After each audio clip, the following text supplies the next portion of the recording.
Good morning.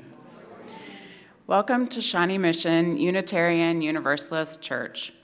Whoever you are, whomever you love, wherever you are on your life's journey, you are welcome here. We are so happy that you've chosen this YouTube channel, this Sabbath, this sanctuary and time. We know that you have so many options on Sunday morning, and that you chose to be here is something that we celebrate. We extend an especially warm welcome to our visitors and anyone who may be watching online for the first time. This Sunday, we are gathered with one of our guest ministers while Rev Rose is on her sabbatical. Nayalisa Cuevas is the Director of Diversity, Equity, Inclusion, and Belonging at the Boys and Girls Club of Lawrence, and a marriage and family therapist through her private practice, Liberation Therapy. We are honored to share our sanctuary with her. Now, let's pause to take a moment to say hello to old friends, new friends, and especially anyone who may be with us for the first time. Remember, we were all newcomers once. And if you're joining us online, please say hi in the chat. We now invite everyone to rise and greet each other.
Good morning.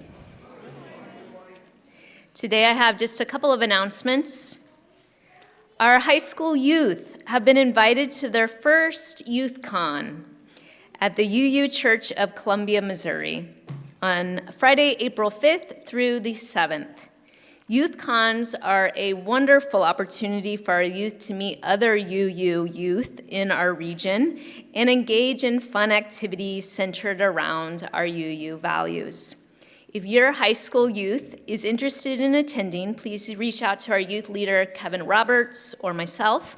There is a registration deadline of March 10th. And also, today's service on Liberating Love will be supported by members of our 8th Principle Learning Team.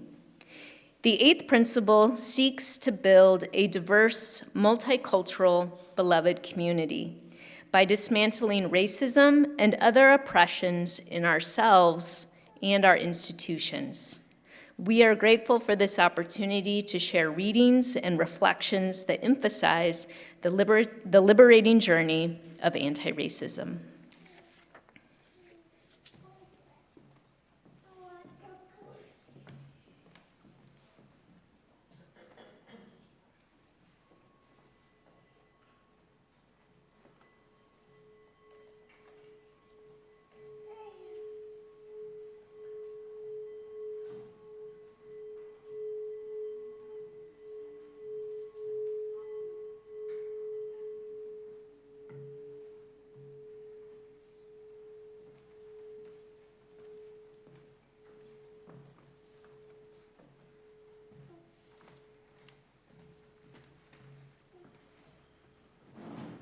The following reading is from Martin Luther King Jr.'s 1966 Unitarian Universalism Ware lecture entitled, "Don't Sleep Through the Revolution." In some strange way, we have been able to stand up in the face of our most violent opponents and say, "Do to us what you will, and we will still love you. Throw us in jail, and we will still love you. Threaten our children, bomb our homes, send your hooded perpetrators of violence. And as difficult as it is, we will still love you. Send your propaganda agents around the nation and make it appear we are not fit morally, culturally, or otherwise for integration, and we will still love you. But be rest assured that we will wear you down by our capacity to suffer. And one day, we will win our freedom. We will not only win our freedom for ourselves, we will so appeal to your heart and your conscience that we will win you in the process. And our victory will be a double victory. Come, let us worship. Please rise as you are willing and able for hymn number 34, "Though I May Speak with Bravest Fire."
As Andre comes forward to light our chalice,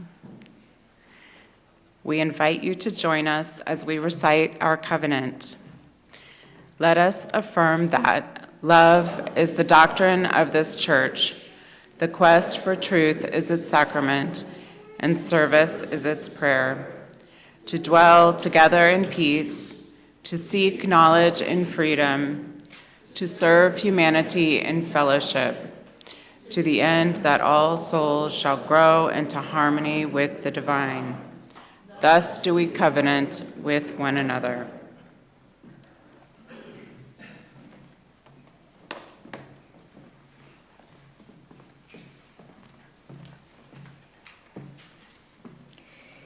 Each month, we as a community take time to reflect on a theme.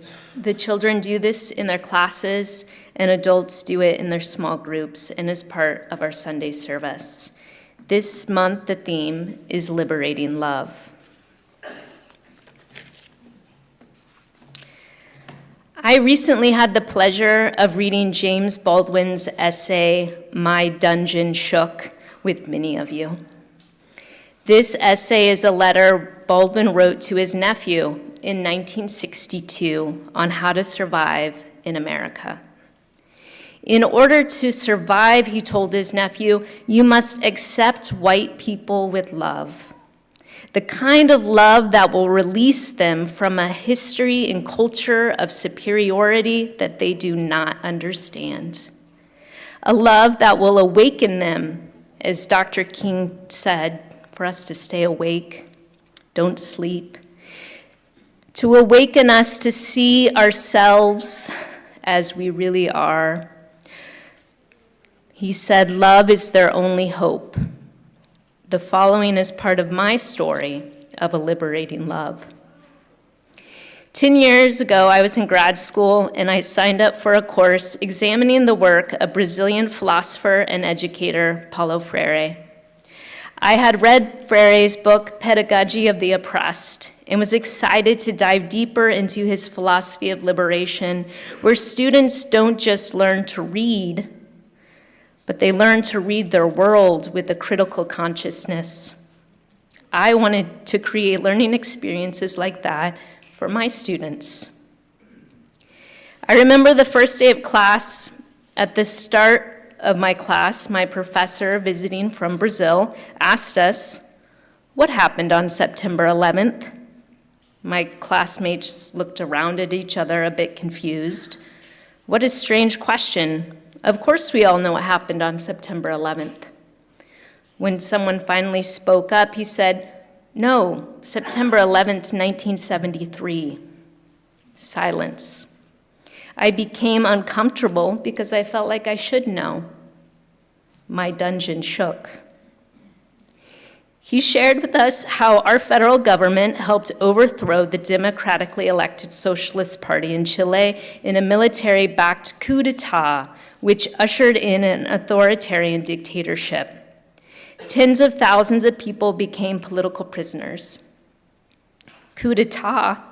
Why had I never heard this word before in my history classes? My dungeon shook. He then asked us why Paulo Freire lived in Chile from 1964 to 1969. Again, none of us had an answer. Another U.S. government-backed coup. Due to Freire's radical liberatory education, he was exiled to Chile. It would not be allowed to return for 15 years. My dungeon shook. Why didn't I know my history, my country's history? Why did my history courses not mention the term imperialism? What else didn't I know about my country, about myself? My dungeon shook. When I began this course, I was naive, or as Baldwin told his nephew, innocent. He said, you must accept them with love. For these innocent people have no other hope. I knew how to read, but I didn't know how to read my world.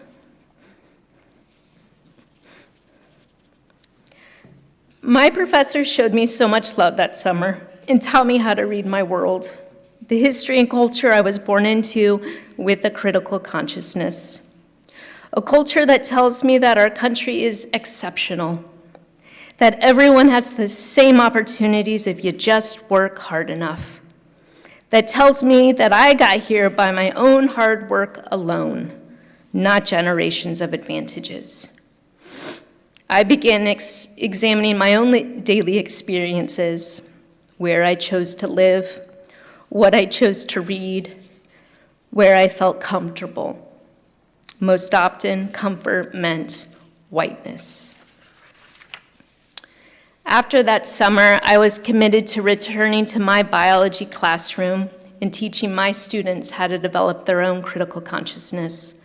So I taught them history that was missing from their textbooks, like the American eugenics movement that inspired Hitler's Nazism. And we used genetic concepts to explain why race is not scientific, but a social construction. I wound up in the principal's office a few times. I made some parents uncomfortable. Today I see this work, the work of the 8th principal in our community. I am grateful for my growth around issues related to transphobia, ageism, and ability. One thing I love about UUism is that it encourages us to seek truth about ourselves and our world, even hard truths. I will spend my whole life trying to stay awake and liberating myself from dungeons like exceptionalism, superiority, and all the binaries that limit our human experiences. In fact, this past December, my son had his first band performance at school. He attends Kansas City Public Schools. When the middle school orchestra began to play, I heard the most beautiful sound, but I couldn't see where it was coming from.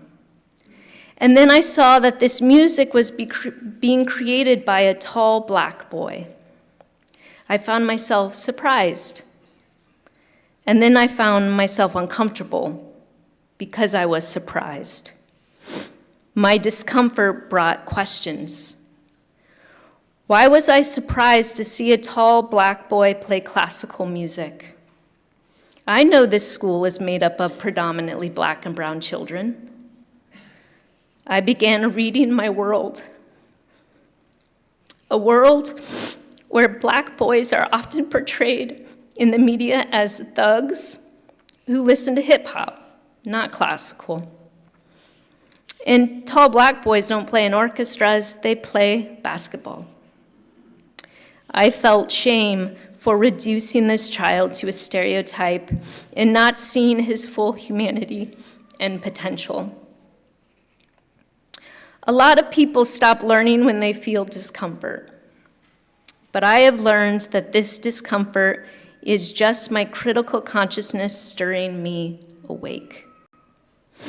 It's hard to sleep when you are uncomfortable. And what feels like a knot in my chest in those moments is not guilt or shame. Those are growing pains. My capacity to love is growing. The next time I see a black boy playing classical music, I will be a little less surprised, and my racial stereotypes will continue to loosen until the chains finally fall and I am liberated. And in some strange way, I hope that boy is also liberated too. Liberated from one less person looking at him with judgment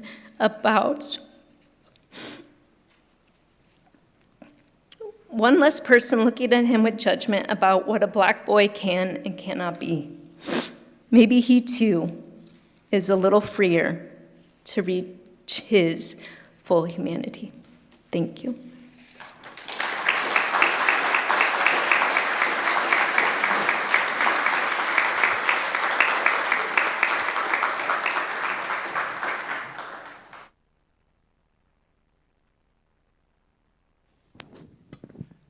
All right, now something a little lighter. Let's talk about cookies. Will all the children join me up front for a time for all ages? All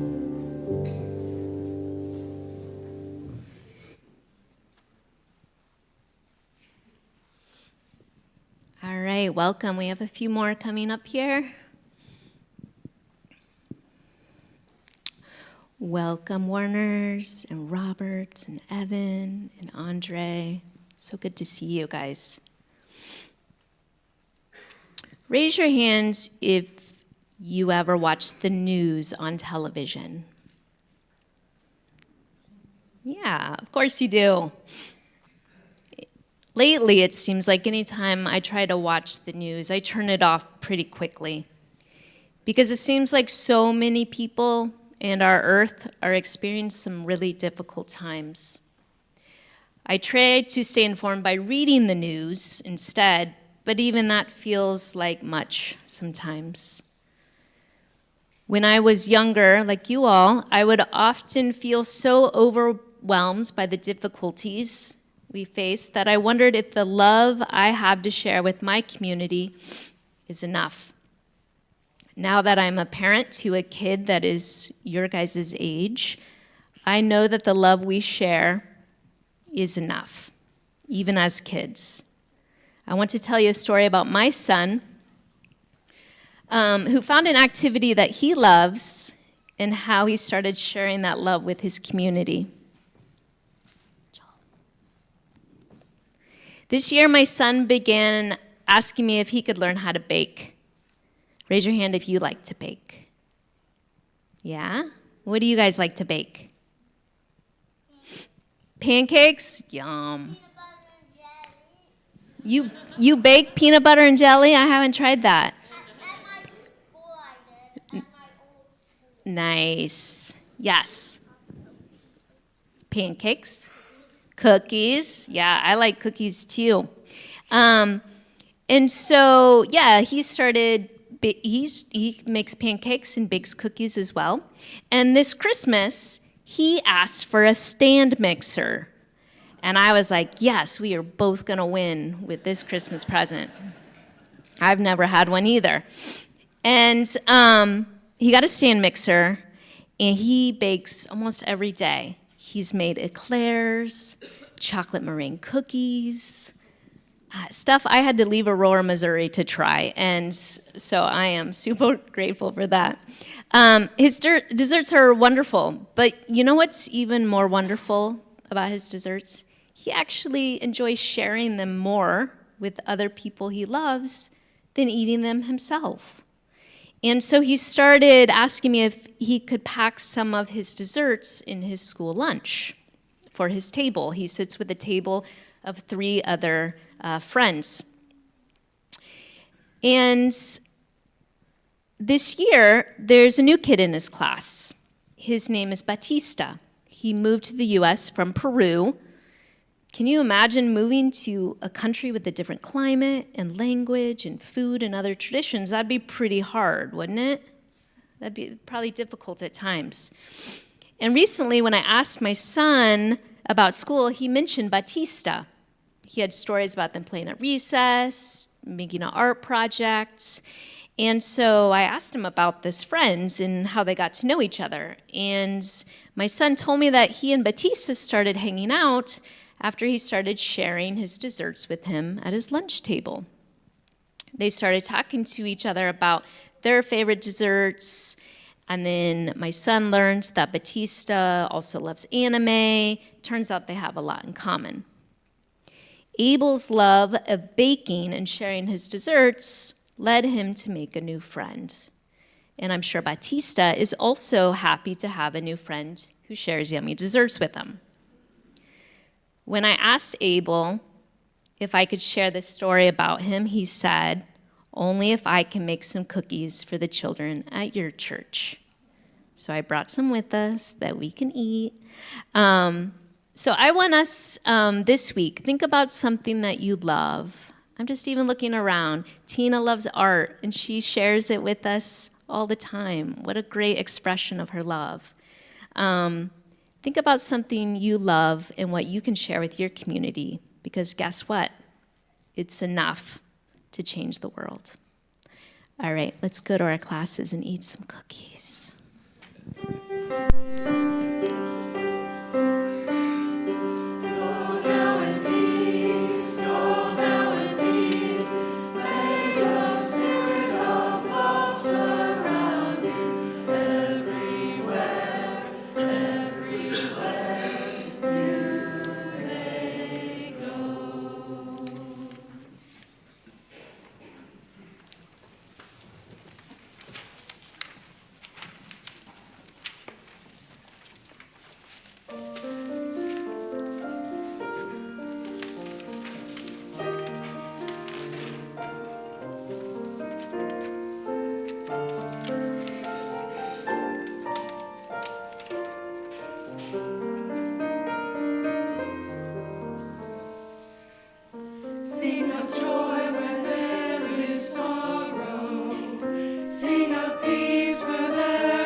We can all sing the same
We come to this place to see and to be seen, to teach and be taught, to hear and to be heard.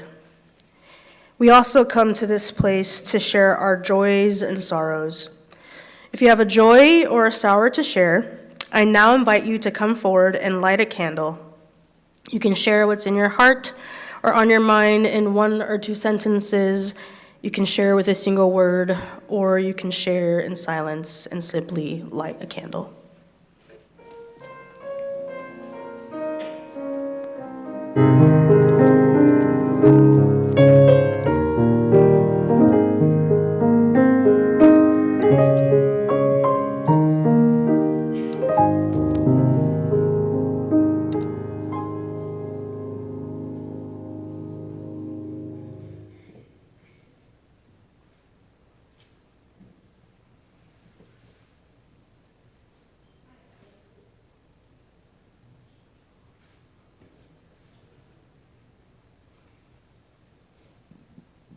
Hello, my name is Jennifer Sagan. This is a candle for my mother who passed away 20 years ago, and I still miss her greatly.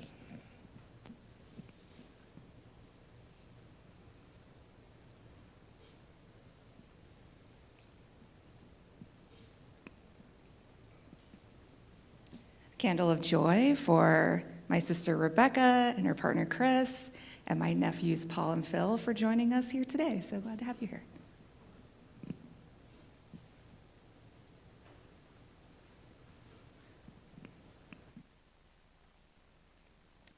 Good morning. I'm Courtney Carlson, and I'd like to light a candle of joy in celebration of my father's 80th birthday this past week, and a second one for thinking of all people around the world who are celebrating the Lunar New Year, which began last Saturday, and wish all of you a happy Year of the Dragon.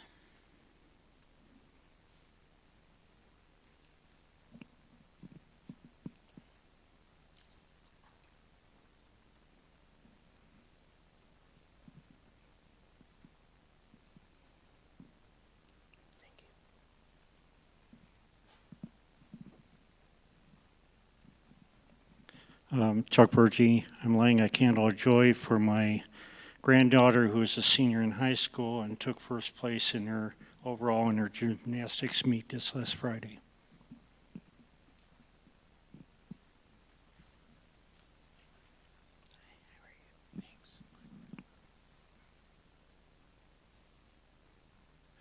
Hi, I'm Greg Hack, and I'm lighting a candle of concern for our community and all the victims of gun violence.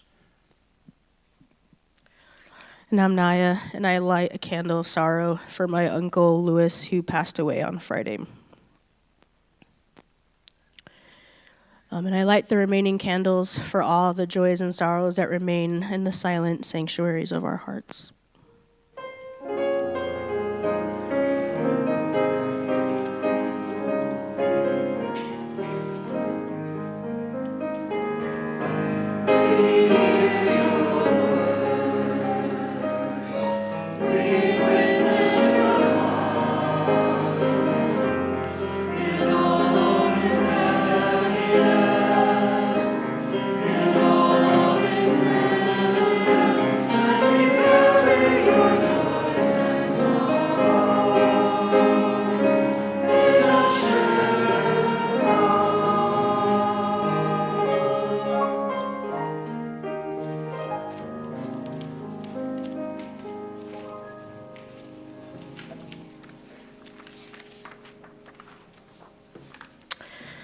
Let us take a moment to come fully into this place.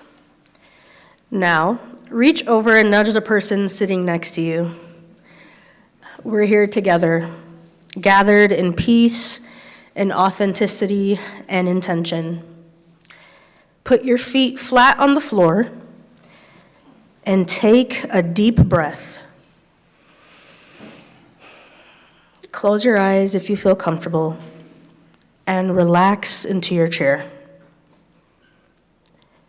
Allow your breathing to deepen beautifully. Wiggle your jaw. Melt.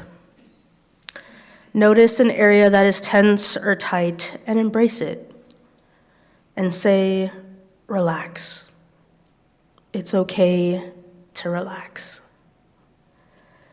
Let the bustle of getting here melt away and come into this space of holiness. And please remain seated for our meditative hymn number 1011 in the blue hymnal.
Our reading is by Maya Angelou.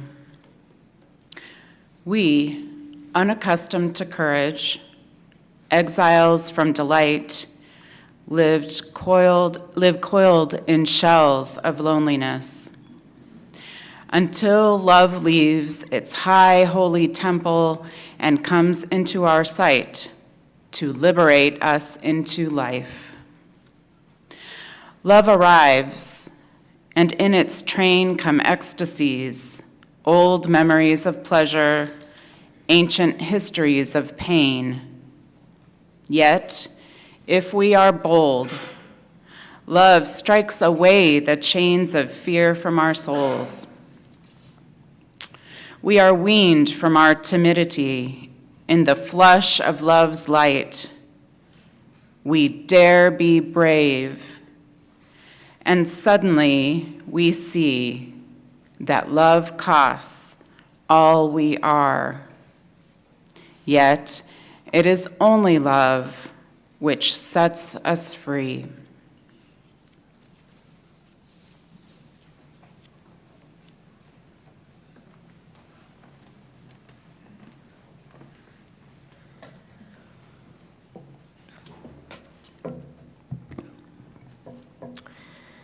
The history of the 1950s was not an ideal one in this country.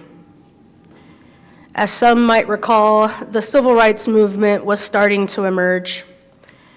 Rosa Parks would get arrested for refusing to give her seat to a white person, which would ensue the 13-month boycott of Black citizens not taking public transportation. It seemed like the country was split. You had white citizens moving to suburbs, taking their children out of integrated schools to private schools that were built for them, while the other half of the country is fighting for dignity, equality, and fairness. You had other parts of the world going through disasters and wars and lack of resources, and yet, if we stop for just a second, this sounds familiar. Today, while there's genocide happening on the other side of the world, Black and brown folks are fighting for equality, dignity, and fairness in our own cities. LGBTQIA+ folks are fighting for their right to be seen as equal.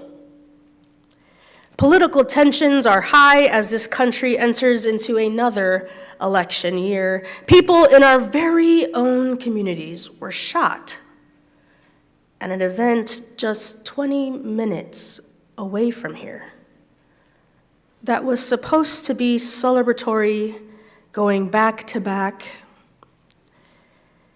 reminding us that we care far more about guns than we do about people and children. Yet on November 17th, 1957, Reverend Dr. Martin Luther King Jr. delivered one of his most powerful sermons at Dexter Avenue Baptist Church in Montgomery, Alabama, titled, "Loving Your Enemies." Wait, what? Love? Some of you might be asking the same question this morning. Wait, love? The four-letter word that is often romanticized, the word that is thrown around like a football with no real significant meaning, the word that is often talked about, especially as it relates to loving our partners, our children, our families, and those closest to us. The famous passage that goes on to talk about how God is love, why? If love or loving was going to be the answer on that November day in 1957, why did it not make the circumstances that surround it better? I mean, why do we still face horrors in our world? I mean, I don't know about you, but these are questions I find myself asking. If love was enough, why doesn't it make things better? Why isn't it enough to stop the pain and suffering that we experience? Well, unfortunately, I'm not going to answer those questions for you this morning, and if I could, I probably still wouldn't. But before you tune me out, there is a question that we could walk through answering together. And the question is this: if love is truly as revolutionary as the Reverend Dr. King believed, then what can it actually do? Well, first, love can ground us. Love anchors us. In the 1990s, the fight for same-sex marriage equality launched. And it wouldn't be until June 15th, 2015, that same-sex marriage would be legal in all 50 states. People fought without seeing the results of what they fought for. They kept on even when new laws would pass that felt like a setback. And do you remember the phrase we would see over and over? The phrase that captured what the fight was about? The phrase, love is love. Why? Because it is only love that keeps anyone in the fight. There was no trust to rely on. There was no hope to see. There was no light at the end of the tunnel, but there was a force so undeniable that kept them in the fight. It was love that anchored them to something they knew was larger than anything they could comprehend or imagine. Love grounds us. Love grounds us because it is something that we can choose within us and something we can receive outside of us. Something we can choose within us and something we can choose outside of us. Something that is bigger than you and I. In the mental health field, there is this concept called attachment theory. And the basis of this theory is to say that if we, as human beings, get our needs met by our caregivers, have a safe place to land and express all of who we are, and learn to repair, we develop secure attachment. And secure attachment allows us the freedom to explore, create, and fail, knowing that when we come back to our safe place, to our base, we are safe, we are seen, and we are loved. Jeremy Fowler and John Bowlby, the main creators of this theory, state, a securely attached child will store an internally working model of a responsive, loving, and reliable caregiver, and of a self that is worthy of love and attention, and will bring all these assumptions to bear on all other relationships. Why? Because the love we can receive influences the love we give to ourselves. The love we give to ourselves directly impacts the love we give to others. This is why it is grounding, because it is grounded in you and it's also grounded in something outside of you. This is why Reverend Dr. Martin Luther King Jr. can proclaim a message on love, because he was grounded in it and grounded by it. He chose to access it even when he didn't feel like it, even when it felt like it ran out, even when it felt like it was enough. He could access it. Friends, we too can access it. And when it seems like you can't grasp it, when your relationships feel like they are disconnected or falling apart, when you feel like you have so many issues and traumas and anxieties, when life seems so overwhelming, when suffering has shown its face, when the world is in chaos, love grounds us. It stays. Love keeps us in the fight and gives us the space to choose it for ourselves. So, love is revolutionary because first, it can guide us. It anchors us. But what else can it do? Well, lastly, love can set us free. In the fall of 2019, I decided to change my career path and go for the degree I wanted. And the degree was a master's in marriage and family therapy. I always loved psychology, but was scared to pursue it because it wasn't designed for people who look like me. But I put my fear aside and followed my passion. What I didn't realize was that I wanted to pursue this because there were some questions I wanted answered for myself. I had believed that I was a problem and that everything that I felt was wrong with me was my fault. So I wanted to see if that was true. Am I really the problem? Am I really bad? Am I really unlovable? One of the first classes I took was called Emotions, Attachment, and Trauma. Woof, great intro, right? But as I attended class every Thursday night, I would find myself staying at the end, going to my professor's desk and crying. Crying because I was starting to see that maybe, just maybe, I wasn't the problem. I was starting to share my life story and all the ways love didn't make it to me. How churches and family and mentors and friends use love as a way to manipulate and manufacture what they wanted, and how I, in turn, would follow suit. And every Thursday night after class, my professor would sit with me, would cry with me, and guide me back towards what can set me free. It wasn't until I could look at myself and love every inch of myself, even the inches I wish I could cut off. Because it was only then where I could experience liberation.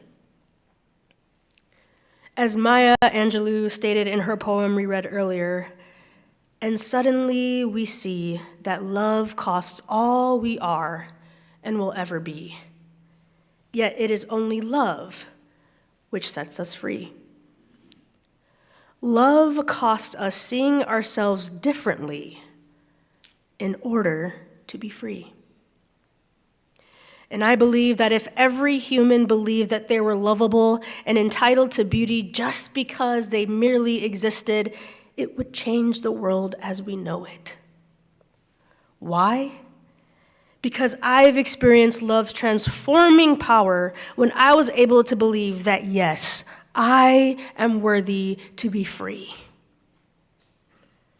And some of you struggle to see yourself as worthy. Some of you believe that because of the way you've lived your life, you are somehow outside of love's bounds. Some of you believe that love isn't enough because it hasn't shown up in the ways you've needed it to in your life. Or some of you are so filled with shame that you can't see past it. And some of you have seen yourself as superior to others. Some of you have given in to the racist ideologies this country feeds us, and you hate yourself for it. And I'm here to tell you that no matter what you've done, no matter what has happened to you, no matter what mistakes you've made, no matter what people have told you, no matter what lies you've believed this morning, you are worthy and entitled to beauty. You, dear friends, are worthy of a liberating love. So yes, love is enough to change the world. Why? Because love grounds us, and it can set us free. And as the Reverend Dr. Martin Luther King Jr. states in his sermon, Loving Your Enemies, he goes, "How do you go about loving your enemies? I think the first thing is this. In order to love your enemies, you must begin by analyzing self." Amen.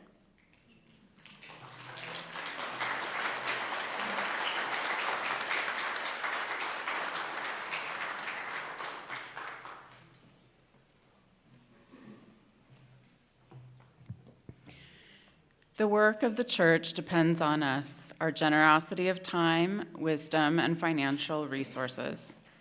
We invite you to give generously to support the ongoing work of the church.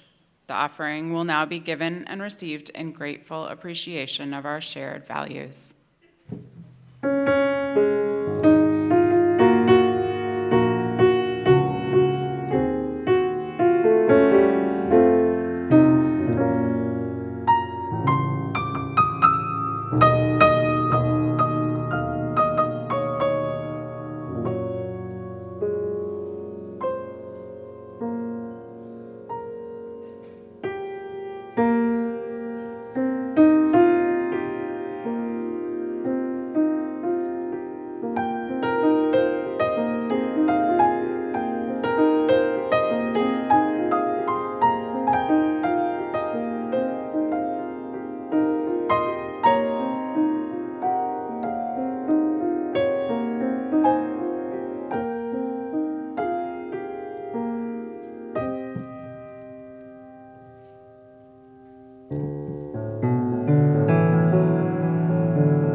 We extinguish this flame, but not the light of truth, the warmth of community, or the fire of commitment.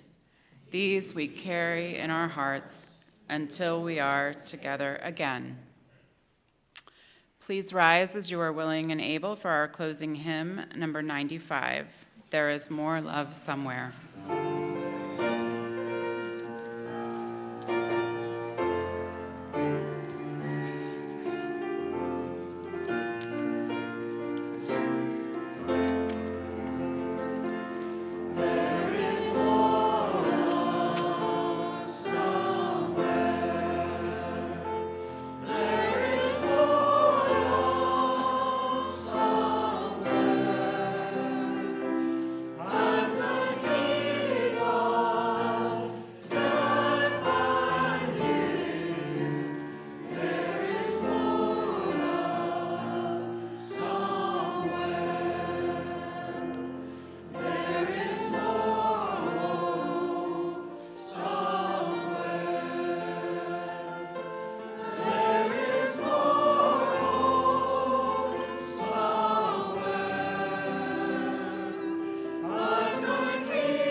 Maya Angelou states, I am grateful to have been loved and to be loved now and to be able to love because that liberates.